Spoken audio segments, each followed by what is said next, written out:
We usually publish forms to public and put the link on our social media sites, or send the link through email to our contacts.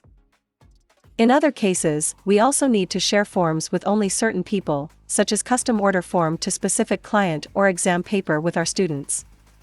Zapof forms make it easy to share forms privately. To share form privately, we need to invite people we want to share our forms with. To invite, click the Client button on the left toolbar. If this is the first time you make an invitation, the client folder is empty. Click the invite link. If I have a specific aim for my invitation, I can customize the subject, greeting, sign off, and the message. I am quite happy with the default, so I leave the fields empty. The invitation link and its instruction follows the message. For an email such as this, we need to provide a valid sender profile.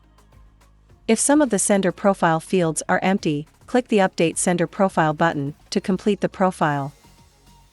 I have previously entered my sender profile, so I continue with adding my contact or client names and emails. Click the Client Names and Emails tab. If I have a few clients, I can add them one at a time. Alternatively, for many clients, I can upload a CSV file. The file should contain first name, last name, and email, and use comma to separate the values. I have already prepared the file before, so I click the Upload CSV button and choose the file on my computer folder.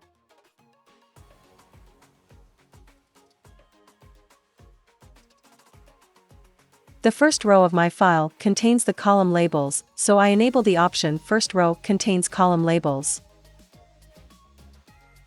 The sample shows the values of the top row. To import the values correctly, I need to map the column in the file to first name, last name, and email field.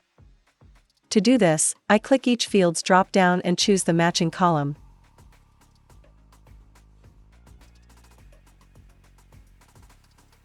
Click Add to import the values.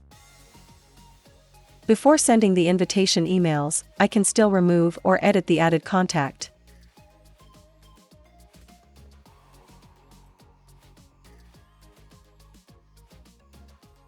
To send the invitation emails, click the Send Invitation button.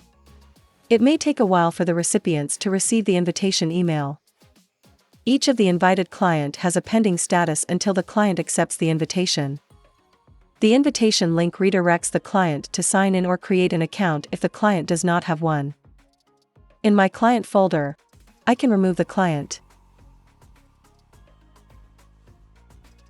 Resend the invitation email. Edit the client's name. Or, put the client into a separate collection.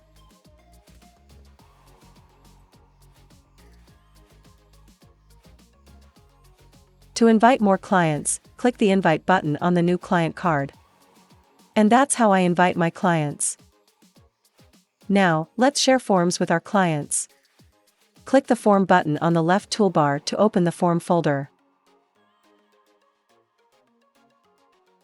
Click the Edit button on the form card that we want to share privately with our client. Click the Share button. Enable Share Privately. To share with some clients only, click the Choose button. To choose over one client, click the content of multiple cards. I only need to choose one. I click the Choose button of the client card.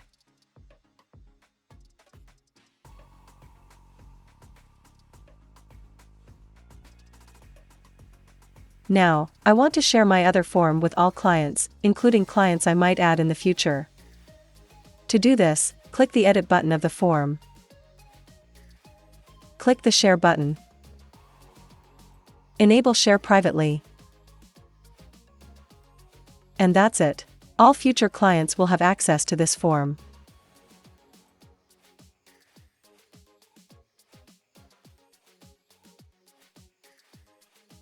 Now, let me skip the part where the client accepts the invitation and submits the form, which another video shows this. To view my client submission, in the Clients folder, click the Submissions button on the client card. Click the Open button. I can upload the submission to my G Drive, download or just view it.